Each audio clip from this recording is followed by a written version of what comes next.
All right, gang, we're back with Readpool, covering every appearance of Deadpool ever in chronological order.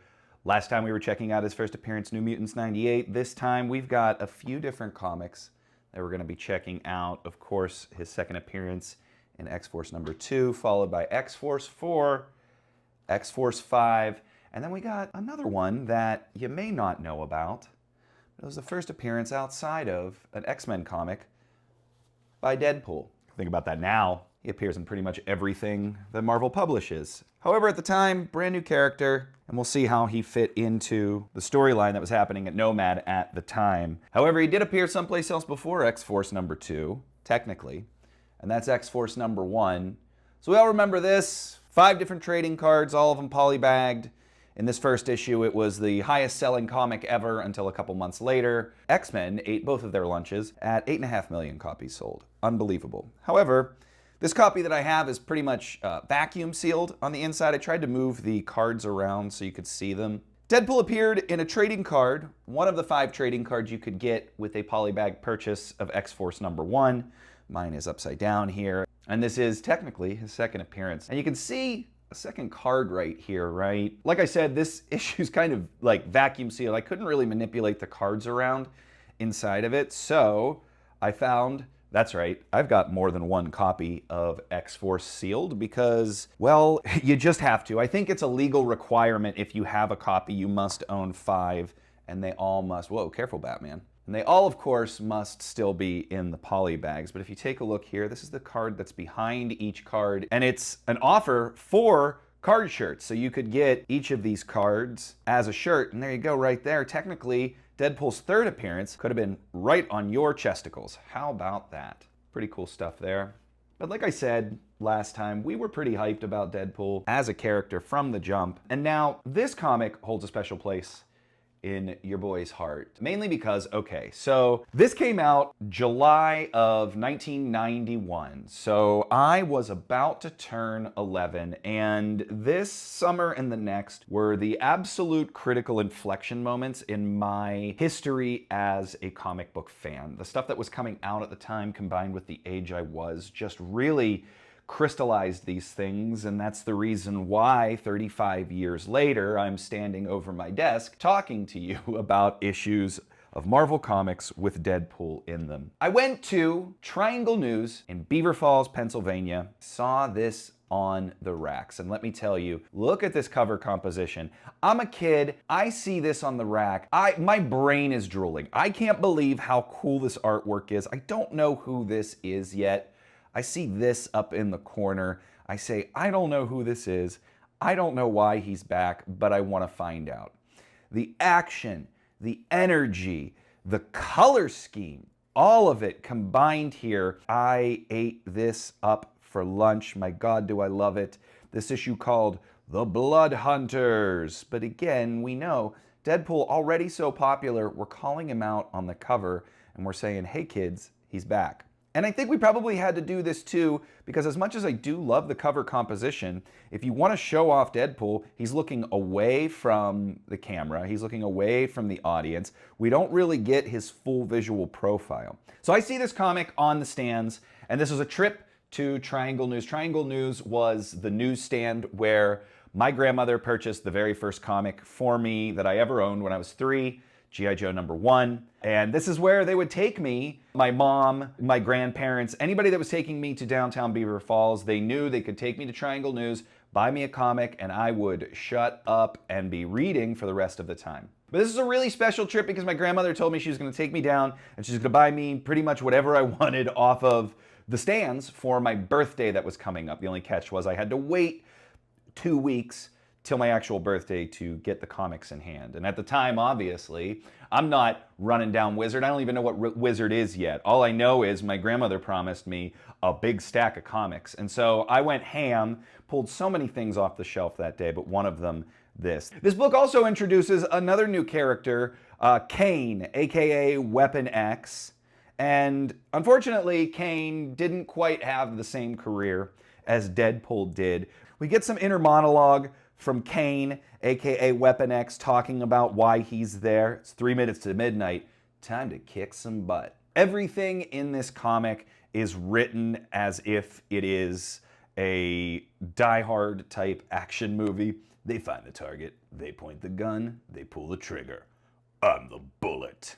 But here we go with a little bit of information about what's going on. Tolliver wants this MacGuffin shipment that's showing up. And of course, Tolliver sends prime merc meat like Deadpool. So he already knows Deadpool, which is interesting because we don't know Kane yet. How do they know each other? We'll find that out down the line. But I love the phrase prime merc meat. Something like that, I wish, would come back. Followed up with another great phrase, rent-a-thugs. And in case you were wondering, it really is Weapon X, and it's exactly the same font and logo. And this is so interesting too, and I thought this at the time because the Weapon X miniseries, the Barry Windsor-Smith miniseries, had just concluded a few months before this book was released. And so that was our sort of introduction to the idea of Weapon X, and it was an incredibly popular collection of stories in Marvel Comics Presents, right? It wasn't an actual miniseries to itself. It was collected in 8-page increments, and Marvel Comics Presents had just wrapped, and now here's a new character calling themselves Weapon X as well, which very much feels like them trying to draft off of a successful miniseries and give this character an unearned pedigree. I feel like even Deadpool agrees with that. Your name's Weapon X. Oh, come on, kid, you gotta be kidding me. I mean, ain't that gig trademarked or something? You know, given what we all know in hindsight with the creation of Deadpool and the fights about, you know, who created what and who said what, this almost feels like Nicieza commenting on the plot that he's given. And that's just me having a parasocial relationship with my comics and wondering what was going on behind the scenes. So Brad Vaconta, the colorist here, and this is the last time I see his name in the book. And in fact, I don't recall who colored issue 1. I don't remember if his name was in that one either. After this, we'll see Brian Murray showing up, and of course, Murray follows Liefeld over to Extreme Studios just a few months later, but here we go. And I love these layouts. Again, like this just feels, there's just something about this that feels so much more dynamic than Liefeld's layouts today. Robert Norton's channel, who's another great comics YouTuber, was talking about something recently with Liefeld, or maybe I just was recently watching it, that at this time, I guess, Liefeld was using a different set of tools to draw, and he switched those tools over sometime in the late 90s. And that is something that I think he felt like also affected the dynamicism of the final product of Rob's art. And I don't know enough about art to agree with that. What am I trying to say? I'm trying to justify the fact of why I have a comic book YouTube channel and I'm not an artist anyways. We've got the oval eyes on Deadpool too, speaking of Robert's channel. And I agree with him. I really like the round eyes. This is going to change. This design's going to change. It's going to look something closer to this once Capullo jumps on the book. This is the first time it really feels like Deadpool is funny. And this also feels like Fabian is getting a hold on how to handle Rob's plots and Rob's pages and gets this opportunity to make him, you know, semi-funny. You just don't cut it. Get it? Cut it? I kill me. But first, I kill you. This is a pretty classic Liefeld action pose, right? The dancer's kick, the straightest leg. Every Rob Liefeld character has the most stretched hamstrings. They are just so limber, so stretched, they can stand so tall and so straight. Look at this back kick that Kane gives Deadpool. Oh my God, just like complete turnaround on the body. I'm trying to use the wand to not stick my fat fingers in the scene here, but jaw pops. I swallow 2 teeth. I taste blood. Pay back the favor. So Kane gets the upper hand. Want to sing a chorus of Oh Canada. So we are in Canada for this little fight scene. And it's interesting here because now Deadpool says, I hate this country. I've always hated this country. I hated Department H. I hated the Weapon X program. And I hated you, you dirty-nosed prepubescent punk. So I hate this country.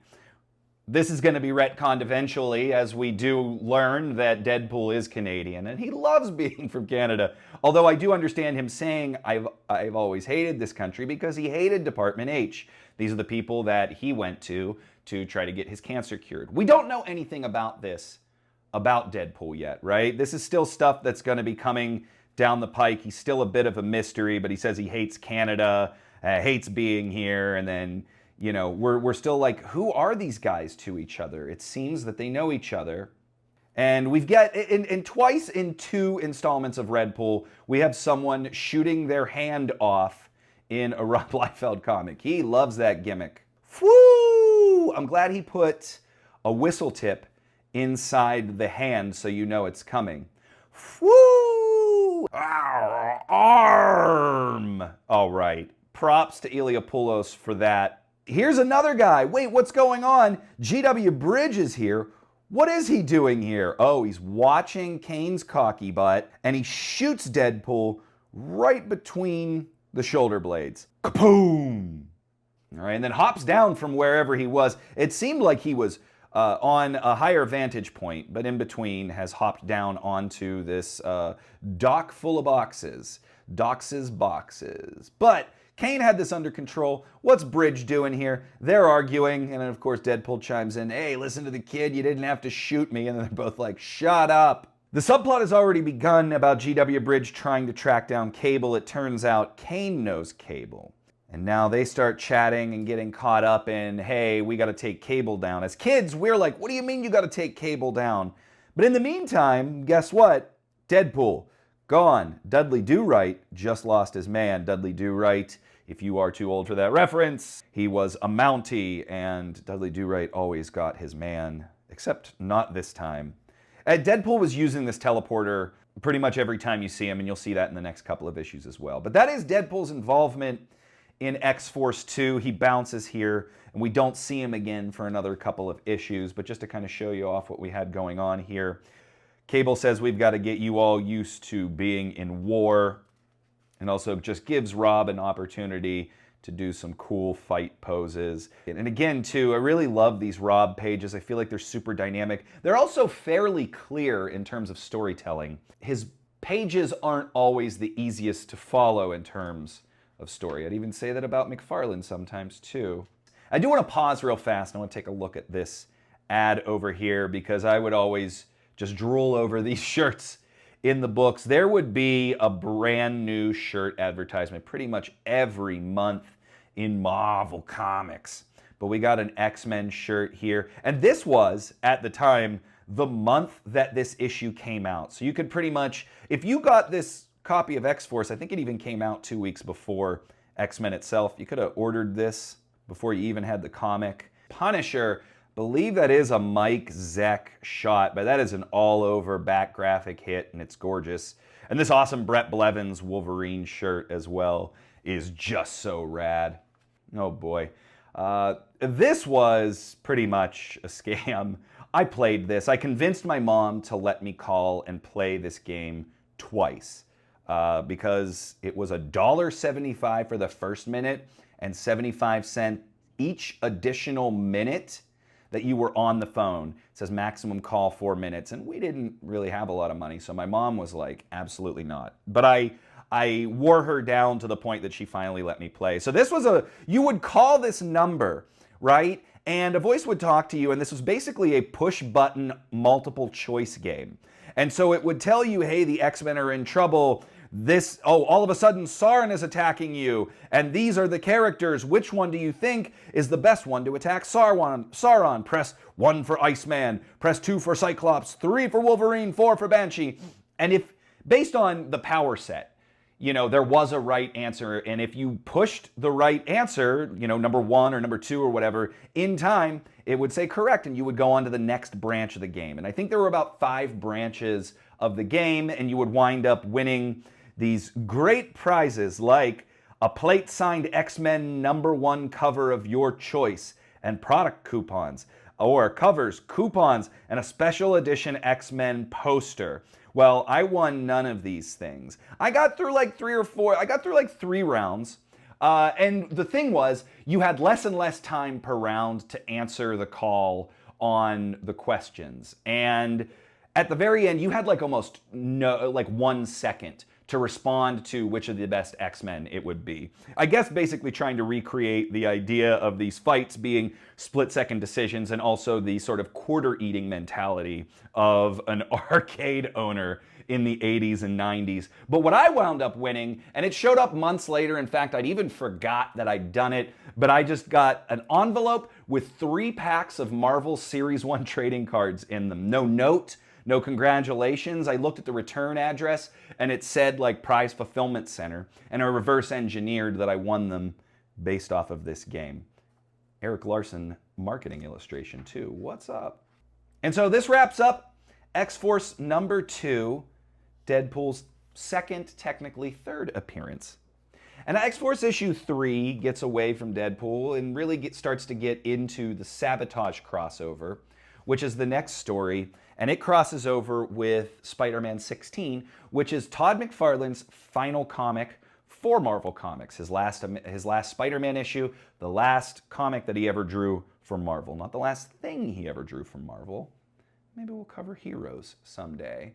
This entire issue and the Spider-Man issue as well were all drawn sideways. We talked briefly about this in the last installment. Rob had done this when he was illustrating the Hawk and Dove miniseries at DC prior to coming to Marvel. And so they take the gimmick and they turn it into 2 issues of in-your-face goodness. And of course, I'm sure that's all it was, and I'm sure it certainly wasn't, hey, someone will pay thousands of dollars for a single splash page. What if we had 2-page splash pages? Wow, you've just exponentially increased your revenue. Manhattan, pick it up as you go along. I feel like it's part of the attitude of the book, but again, me having a parasocial relationship with comics, I wonder, is this Nicieza going, you know what, fucking, we'll all figure it out as we go. I'm in the same boat you are. Let's have some fun. Here's something interesting. I've always thought this ever since I had this comic. We mentioned that this was a Todd McFarlane crossover. I want to look at this illustration of Spidey up in the corner here. And the way he's illustrated, he 100% looks like a Todd McFarlane Spider-Man, right? The eyes, the way that his face is shaped, even the jawline and the way that the jaw comes down. This all very much feels like a McFarlane Spider-Man. And ever since I was a kid, I often wondered, is this technically the very, very last Spider-Man illustration that McFarlane ever did? Did he just kind of jam? Because at the time, we also knew that all these Image guys were like hanging out together, and they were jamming on inks on comics. A few months prior to this, there's an issue of Spider-Man where Todd McFarlane literally lists all these inkers like Rob and Jim Lee and Larson and Valentino that all contributed to an issue of the Perceptions crossover. We know now why they were all together. They were going to be forming Image. Anyways, we knew that these guys were all kind of jamming together. I often wondered this, and so back in the day, if you remember the Miller World message boards, there's a throwback, I literally asked Rob, because he had just, this is 2003, Rob was just starting to dip his toe back into comics, and I said, hey, I always wondered if this was a Todd McFarlane illustration. Did he just like draw on the board? And is this the final Todd McFarlane? And to Rob answered my question and told me actually that he claims that he drew this as a Todd McFarlane Spidey in Todd's honor as a goodbye. I'll buy it. It's a really good McFarlane imitation. I'll give him that too. More of the same. We've got all of these cool sideways panel layouts. We got Juggernaut and Spidey facing off. I think we're standing on the ground outside of the World Trade Center, and I did spend 17 years living in New York, and I don't recall it, the very flat ground there ever curving this way. Don't really remember a lot of like open space like this either, but if I'm not mistaken, there's already been an explosion in the World Trade Center, so this might just be like debris on the ground. Nolan Ryan groin high. Rob, I don't know, has ever actually seen an elevator shaft, because I was supposed to be falling into the ground. It's supposed to be a door? Did he jump? How did he turn around? What is going on? The perspective here is insane, but we flip it around and Black Tom hanging on by 2 fingers. And he says, I give up, you win. And Cable says, I don't play that game, and shoots him. He shoots him in the face. I just shot Black Tom in the face. And so this is another example of we're not your parents' X-Men, but because of this, Black Tom falls and oh, look who is hanging out at the bottom of the elevator shaft. That's right, our boy Deadpool's back. You're coming with me. Mr. Tolliver has you on his hit list. And stop bleeding on me. And Deadpool, what, climbs up? So wait, where is he? Where is he right now spatially and in relationship to Juggernaut? Because I believe we're just on the ground, and I didn't see a manhole cover. Was he just like army crawling behind the Juggernaut? I don't know what's going on here. But this is our last shot of Deadpool in the issue. He sneaks up behind Juggernaut, touches him on his incredibly developed calf muscles, and then they disappear. Zacked! He teleported away! In, out, in, out. Can't even end a decent fight anymore. And that wraps up issue 4, our Sideways issue. By the way, really cool gimmick, I'll be honest. And you can tell that McFarlane and Liefeld were pretty excited about the gimmick as well, because this is, again, some of my favorite art of Rob's. The storytelling is starting to slip, as I'd mentioned, but the art is still dynamic and full of life. I bet you this was still the point at which maybe he was like, oh, I'm gonna do X-Force and Youngblood at the same time. Did you know that was his original plan? He was gonna do X-Force and Youngblood at the same time. What we know now, that's just like untenable. X-Force 5 kicking off the Brotherhood Reborn. Again, Liefeld and Nicieza leaning into taking all of these characters and making them edgier for the 90s. This Brotherhood of Evil Mutants shows up and they fight them over what is essentially Rob's last arc on the book. It is interminably long and unfortunately boring, with a couple quick revelations at the very end. But this is just before it kicks off. We've got Deadpool showing up with the Juggernaut and Black Tom, but why does he look like he was beat up too? He's so exhausted. What's going on there? And who's like holding Black Tom? Because it looks like Deadpool is dragging them both with him into Tolliver's chess lair. It just like hangs out on a giant chessboard all the time. Sure. Tolliver, I'm home. Just flew in from New York and boy, are my arms tired. Look what I found on the luggage carousel. Tolliver's got some plans coming up, and they involve the Juggernaut and Black Tom, and you will both have to pay the price for services rendered. Oh boy. That's pretty much all we get of Deadpool for now in X-Force, but we'll do a quick flip through this issue. A Game Genie!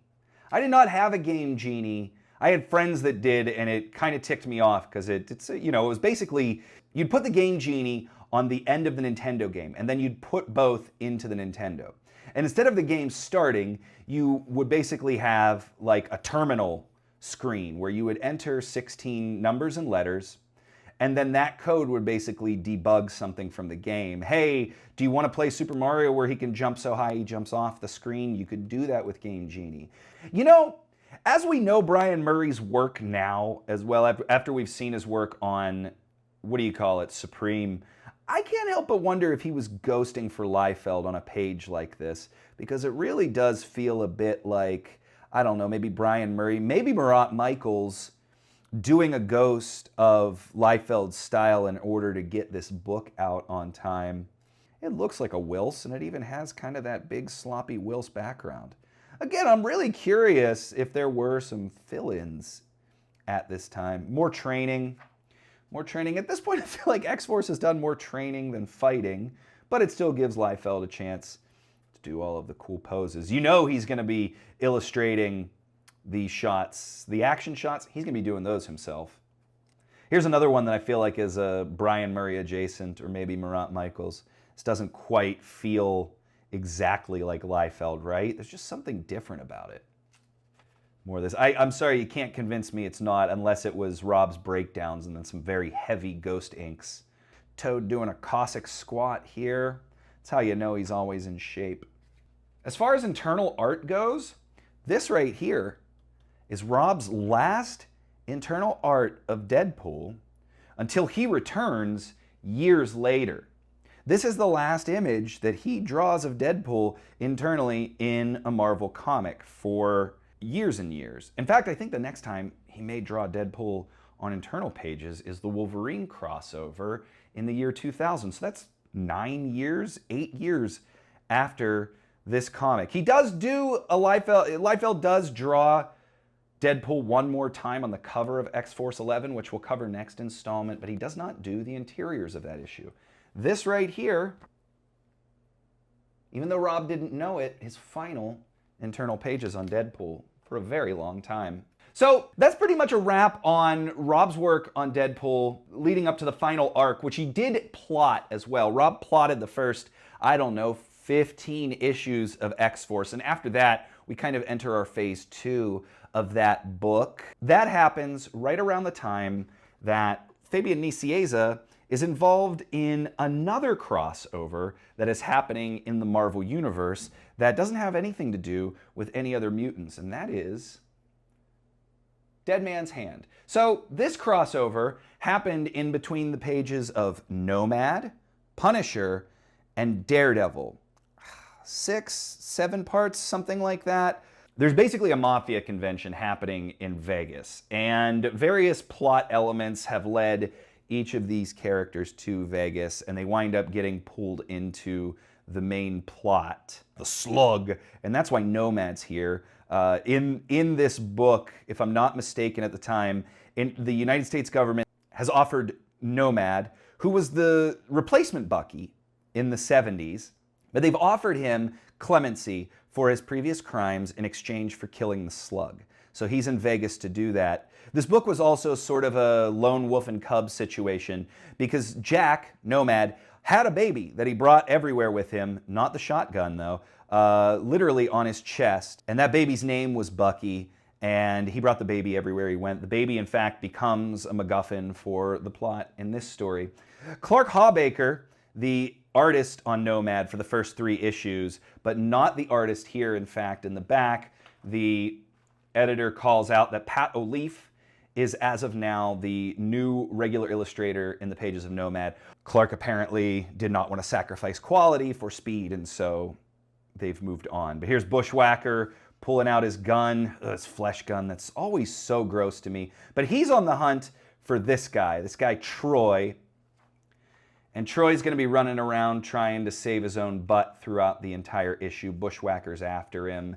And Nomad gets involved because he is friends with this woman that Bushwhacker says, "You heard your date, hooker. Sit down."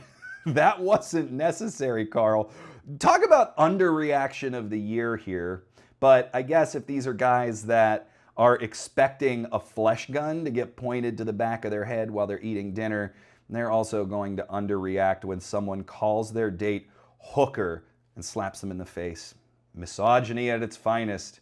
Hey, Marvel Series 3, this was all of our reactions to this. I remember when my best friend Jason called me one day excitedly and said, "Hey, have you put your cards in a page sleeve?" And I said, "No." And he goes, "Do it in order. Did you notice that these cosmic backgrounds all connect to each other?" So if you never knew that, every 9 cards, this little background design all connects to the other cards in that set. Here's a lot more. We don't really need to know too much about this plot. Just know that Troy is trying to get away from Bushwhacker. He's trying to blow him away. Nomad gets involved, and now Bushwhacker's shooting at Nomad, but Nomad wants to know what's going on with this other guy, and why is he with his friend, who is a prostitute, if I'm not mistaken. So that's just a rude way to say it, right? Throws her some money. "Hey, go have some fun. Me and my ponytail are going out." Okay, I'll be back around 2. Just kind of hang out. So here's this mafia meeting that's happening in the background of Dead Man's Hand. Before we get to let's take a look here. We got the Von Struckers are here, Justin Hammer. Tolliver is here of the European cartel. This is sort of the first piece of backstory that we really get about Tolliver or where he's from. He's just been mysterious in X-Force so far. But Nicieza, the writer of this book, getting a chance to flesh out Tolliver and Deadpool, which we'll see in a minute. Here's Tombstone, representatives of the Secret Empire, Tatsuo from the Yakuza, Slug, who is important to Nomad, of course, and then Hammerhead. But got all these guys getting together. Oh, check out these tees. This Death's Head 2 one's pretty dope. I would rock that today even. Not so much this one, but I do love this Larson illustration. This all-over shot of the Punisher is pretty rad. I think a younger version of me would wear this. So here's Bucky. Here's baby Bucky that he usually has with his little lone wolf and cub baby Bjorn on him. Bucky, that is not what a toddler's face. This looks like an adult who has been shrunken to baby size. He's just palming her. Bushwhacker doesn't show up, but Nomad's there, right? Eye center packing. I'm waiting for you. Tell me what's going on, and I can help you from that psycho that's chasing you. But sorry, not enough time, because fa-ching, fa-ching, fa-ching, all the windows blow out, and here comes Deadpool. And now this is the first time I feel like we really get a personality shot of Deadpool. Pat O'Leaf is a great illustrator and great storyteller. I love this. This shot is just so funny. He's just like brazenly opening fire into this room. Pa-cow, pa-cow, pa-cow, and doesn't care. Yee-haw, screaming as he comes in. This is so fun to me. You get so much characterization of Deadpool in just this shot, but he's after Troy and Nomad decides to save him. Still, Nomad, no idea who Deadpool is, but Troy, looking to save his own butt, leaves Nomad on the floor, and Deadpool zacks. So here he is with his teleporter again, but O'Leaf still, we don't really know Deadpool yet. We really don't know the extent of his power, so O'Leaf draws the teleportation like he's, I don't know, Nightcrawler adjacent, even though the sound effect always sounds like an electrical sound effect. I don't know. But hey, sexy boy, nice hair. Where's Donahue at? And Donahue, at this point, Troy Donahue, not Phil Donahue, the television personality from the 70s, 80s, 90s. Little elbow in the face to Deadpool here. And then a gun to the face. Hey, editor says, you can't do that. All right, Nicieza says, even a blank should slow him down. Hey, relax, guy. It's not a real bullet. It's just a blank. And then we get a quick kick, a punch, a chack, a thock, a chack-ta, a smack. But he's just beating the hell out of Nomad here. Just steams me. I try real hard to be considerate. One clean hole through the head. He's bitching because there's so much mess, right? Why is everyone always shooting me in the face? I try to keep it clean. One hole in the head. No mess. Leaves for a good-looking corpse, right? So again, Motormouth here, giving us a lot of personality as Nicieza gets the opportunity to tell a Deadpool story on his own.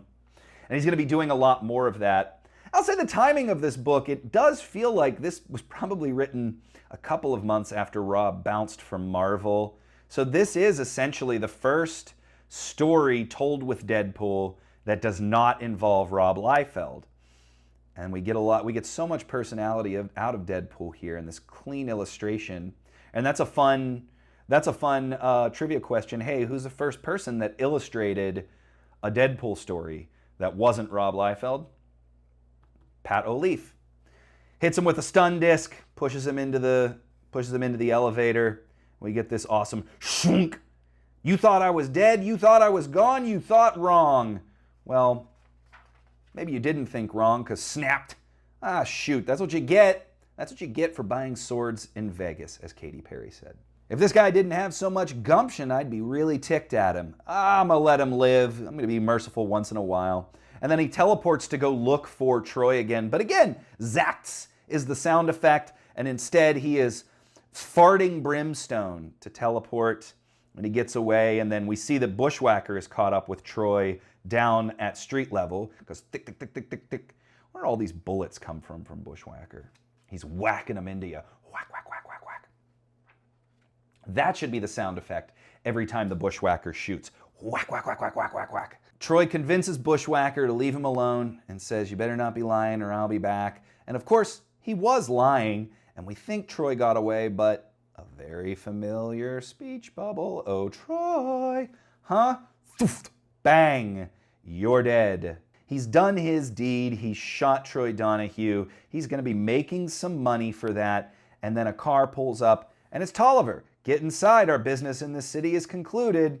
And he says, pretty lame trip, Mr. Tolliver, boss or liege lord.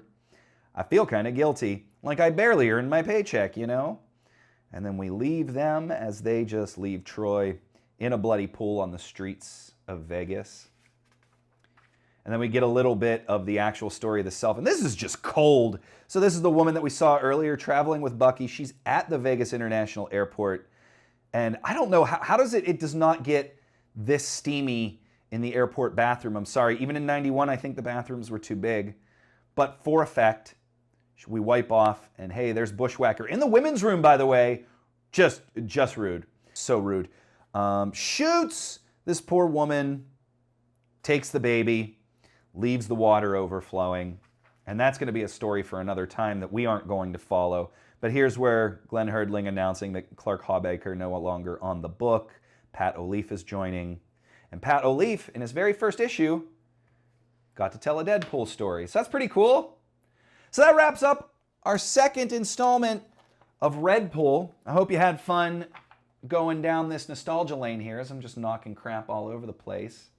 I love this point in Marvel Comics. Like I said, it just really felt like something different was happening, something special between the marketing, between the books, between the stories, between the art. It's a really fun time to be a comic book fan. Deadpool kind of takes a break for about 6 months. We don't really see him. This is 92, and this comes out right before he makes his return to the X-Force books, or right around the same time. And we'll take a look at that next time. Liefeld doing his final plots on X-Force as we go through a rotation of artists on the book before we land on the final part of Rob Liefeld's overarching X-Force plot and the brand new regular penciler on X-Force that would stay on for about another year, Greg Capullo. I hope you'll join me then. I hope you had fun here. Don't forget to like and subscribe so you can find out when the next episode of Readpool goes up and any other nonsense that I'm putting up on the channel. Thank you so much for hanging out with me, and we will see you next time.